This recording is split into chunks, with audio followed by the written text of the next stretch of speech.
اس video کو like کریں اور آگے شیئر ضرور کریں۔ امام جعفر صادق جس کو اللہ نے جنت بیچنے کا اختیار دیا، ایک مرتبہ امام جعفر صادق کے پاس ان کا ایک پڑوسی آیا اور کہنے لگا حضرت مجھے گھر بیچنا ہے، میں گھر بیچنا چاہتا ہوں۔ فرمایا ٹھیک ہے ہمیں بیچ دو۔ حضرت قیمت؟ فرمایا کہ یہاں اگر تم یہ گھر مجھے بیچ دو گے تو اس کے بدلے میں تمہیں جنت میں گھر دوں گا۔ یہ مالک جنت کی اولاد کے لہجے ہیں، ہم تمہیں جنت میں گھر دے دیں گے۔ کہا حضرت لیکن اس دور کے لوگ بھی کتنے سچے سچے تھے، عقیدے کے اچھے تھے۔ انہوں نے کہا حضرت دستاویز تو تیار کرنی ہوگی نا، تو آپ ہمیں لکھ کے دے دیں، گھر آپ کا ہم لکھ کے دیتے، جنت ہماری آپ لکھ کے دیں۔ امام جعفر صادق نے لکھ دیا، ہم نے اس سے گھر لیا، اس کے بدلے میں جنت دی۔ اور حج کے ایام آئے، امام جعفر صادق چلے گئے حج کے لیے۔ کہاں گئے؟ حج کے لیے۔ خدا کا کرنا وہ حج کے لیے گئے، ادھر اس کی طبیعت خراب ہو گئی۔ جس نے جنت خریدا تھا مکان دے کر، اس نے وصیت کی میرا انتقال ہو جائے تو یہ چٹھی امام کے ہاتھ کی لکھی میرے کفن میں رکھ دینا، اس لیے کہ دستاویز ہے جنت کی، ساتھ میں لے جانا ہوگا دکھانے کے لیے، تو پھر جنت ملے گی اسی پر۔ اب ہوا انتقال، گھر والوں نے رکھ دیا کفن میں رکھ دیا۔ امام جعفر صادق حج کر کے واپس آئے۔ جب حج کر کے واپس آئے تو اس کے جو وارث تھے ان کی نیت خراب ہو گئی، وہ سب کے سب چلے آئے امام کے پاس، کہنے لگے واہ صاحب آپ نے تو ہمارا گھر لے لیا، ہمارے گھر پہ قبضہ کر لیا۔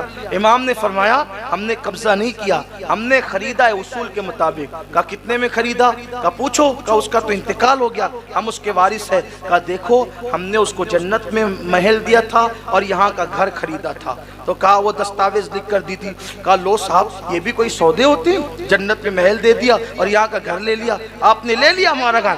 فرمایا امام جعفر صادق نے سودا تم سے نہیں کیا تھا، سودا جس سے کیا تھا اب جا کر اس سے پوچھو کہ میں سودے میں سچا ہوں کہ نہیں۔ کہا لو صاحب یہ بھی کوئی بات ہوئی، وہ تو مر کے قبر میں چلا گیا، ہم اس سے کیا پوچھنے جائے۔ فرمایا جاؤ تو صحیح،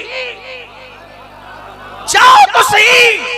اللہ اکبر، سیرت نگار لکھتے جب وہ پہنچے اس کی قبر پر تو جو چٹھی انہوں نے اپنے ہاتھ سے اس کے کفن میں رکھی تھی وہ چٹھی اس قبر پر پڑی ہوئی تھی۔ ایک طرف امام جعفر صادق کی تحریر تھی اور دوسری طرف اس کی تحریر تھی کہ امام نے جو وعدہ کیا تھا اس وعدے کے مطابق مجھے جنت میں محل مل چکا ہے۔ یہ امام جعفر صادق ہے، اہل بیت کے چھٹے امام۔ اب ان کے پاس کوئی مسئلہ پوچھنے آیا، کہنے لگا کہ حضرت یہ بتائیں کہ تلوار میں جو چاندی کی موٹ لگائی جاتی ہے وہ جائز ہے کہ ناجائز؟ کیا ہے؟ جائز ہے کہ ناجائز؟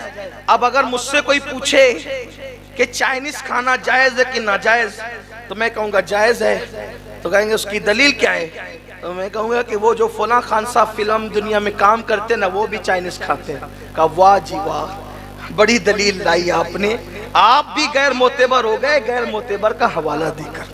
صحیح یہی نا بھائی، جائز بتانا ہے تو اس کا حوالہ دو، دامن نچوڑ دے تو فرشتے وضو کرے، یہی تو ہے۔